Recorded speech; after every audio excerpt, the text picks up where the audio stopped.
সংবাদ প্রকাশের নিয়মিত আয়োজন আমিও আঁকতে পারি। সঙ্গে আছে আমি চারু হাবিব। আজ আমরা আঁকবো জাতীয় ফল কাঁঠাল। জাতীয় ফল, আমাদের জাতীয় ফলের নাম কি? আমাদের জাতীয় ফলের নাম হচ্ছে কাঁঠাল। তাহলে আমরা আজকে কাঁঠাল আঁকবো। জাতীয় ফল কাঁঠাল। তাহলে কাঁঠালটা কিভাবে আঁকা যায়, কত সহজে আঁকা যায় সেটা আমরা এখন দেখি। আমরা প্রথমেই গোল করে দাগ দিব। এই যে গোলটা দাগ দিলাম, এটা থেকে একটু বড় করে আবার নিচে আঁকা বাঁকা করে দিব, আঁকা বাঁকা করে দেব। না, কাঁঠালের শেপ কিন্তু একেবারে গোল না, আঁকা বাঁকা হয়। তাহলে আঁকা বাঁকা করে আমরা দিলাম।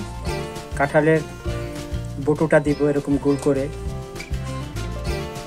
দিয়ে এই বরাবর আমরা এখানে সোজা উঠাইয়া দেব। এখানে গোলটা দিব, আমাদের বোটাটা হয়ে যাবে। কাঁঠালের ভিতর কি, কাঁঠালের গায়ে আমাদের কি কিরকম দেখা যায়, কাঁঠালের গাগুলো কাটার মতো। সেই কাটাগুলো তো আমাদের বোঝাতে হবে। কিভাবে বোঝাতে হবে? এইভাবে চিহ্ন দিয়ে। দেখো, ছোট ছোট ছোট ছোট বিয়ের মতো দিলেই হয়ে যায়।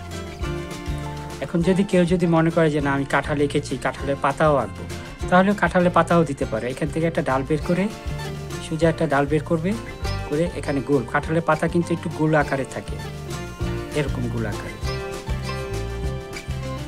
কাঁঠালের কালার কি? মাটি কালার। চকলেট আর মাটি কালার দিয়ে করলেই কাঁঠালের কালার হয়ে যায়। তাহলে কি হলো, আমাদের আজকে কাঁঠালও হয়ে গেল। বন্ধুরা, আজ এই পর্যন্তই। দেখা হবে আগামী পর্বে।